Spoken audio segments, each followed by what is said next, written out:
What's going on, guys? Trance here. Today we're going to go over my Magicka Warden build for Battlegrounds and non-CP PvP. You could also run it in CP PvP, but I prefer this one for Battlegrounds, and that's why I made it. So I played around with a bunch of different sets and skills and races and Mundus, and I finally settled on what I'm running now.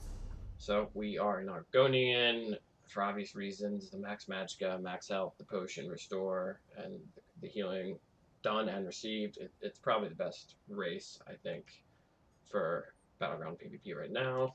Then let's go over our sets. So we are running 5 spinners, 5 necro, but it's a little complicated, and then 2 scoria.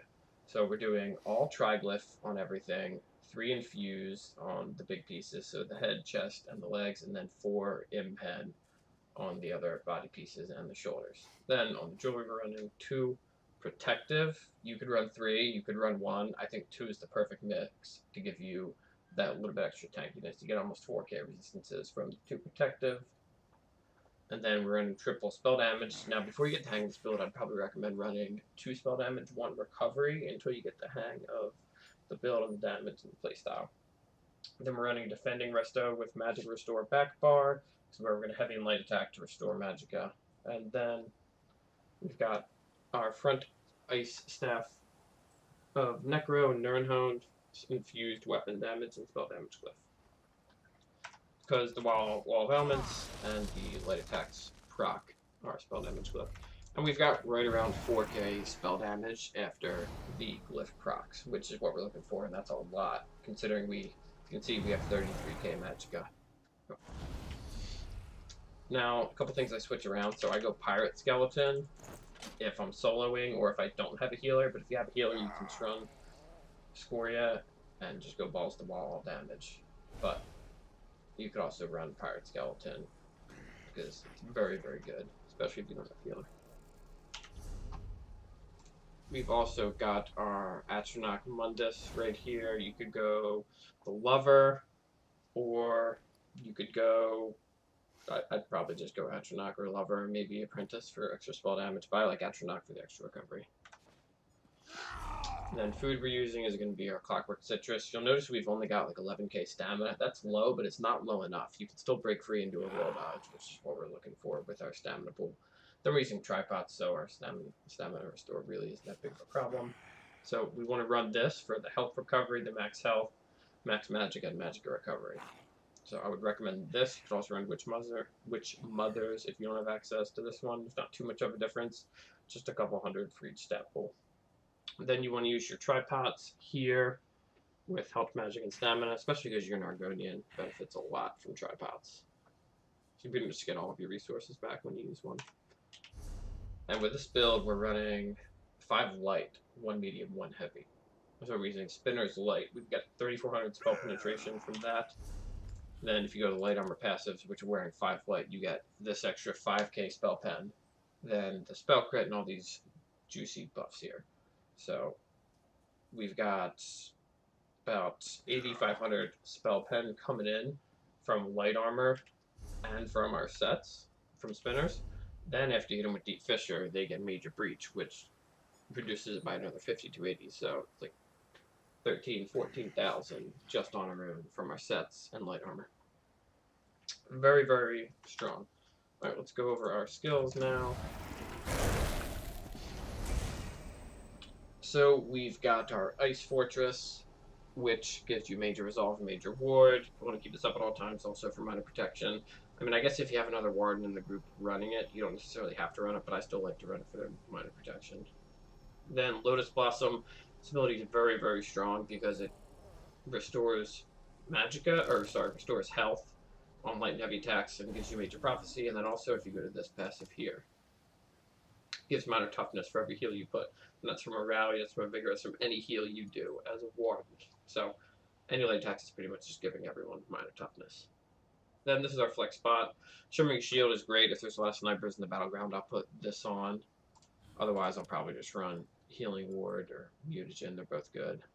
Then Nature's Embrace, probably the most powerful skills in the game. Gives you ultimate, has a very strong heal over time. If you look at the comparable to Mutagen, that's 13k over 20 seconds is 20k over 10 seconds. I mean, it gets even higher as we bumped up. Anything else? See, 23,000. It's also kind of like your oh shit, get me out of here. If you're snared or you're defiled, you just need to get to a teammate, just pop it on them. And let's see if I can do it on an NPC. I don't know if I can, but yeah, you just swing to someone. It's real strong. You've probably seen it in Battleground. It's a great ability run. And then we've got Enchanted Growth, gives the minor Magicka and stamina recovery bonuses to everyone around you. It's a great, very strong group play ability. It also gives a lot of health back too. So I love running this one. However, if you don't have a healer, or sorry, if you have a healer with you, you probably just want to run Growing Swarm on your front bar or back bar. That's another good damage ability if you have a healer. And then we've got our Healing Thicket. It's kind of your shit heal. It's decent. Then it gives a healer time after that. Also, I'm probably going to use Resto Ultimate when I get the morph. But right now I'm not. It just takes forever to level. So I'll probably use that. You could also run Meteor or the Sigic Order skill, the Morph of Undo.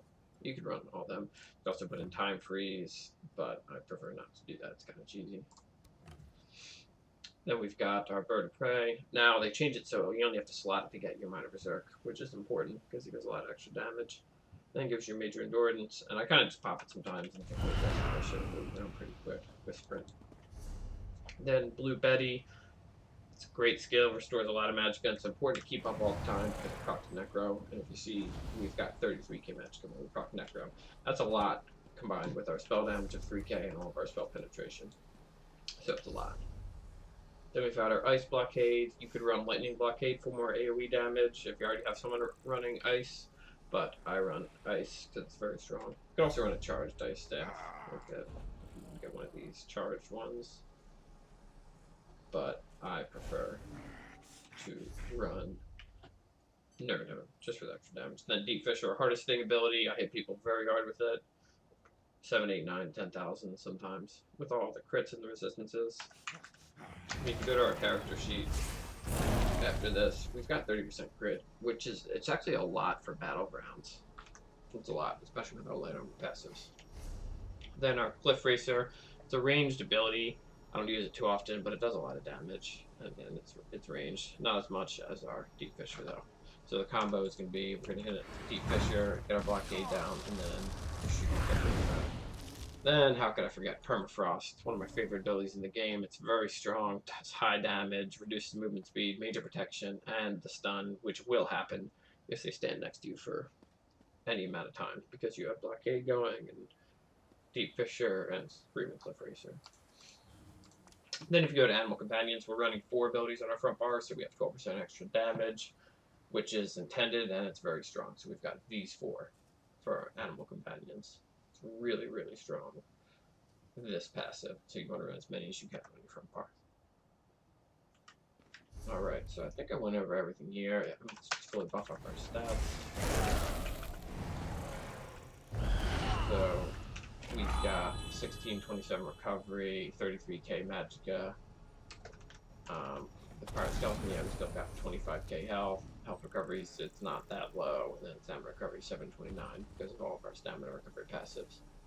Then max stamina right at 11k, enough to break free and roll dodge once. And because you have tripods, you restore that pretty quickly, so don't worry too much. Just don't really block a lot. And if you do, block on the front bar because that costs Magicka since you have a nice staff instead of stamina. So, yep. That's my build. If you have any questions, let me know in the comments below, and have a good day. Well,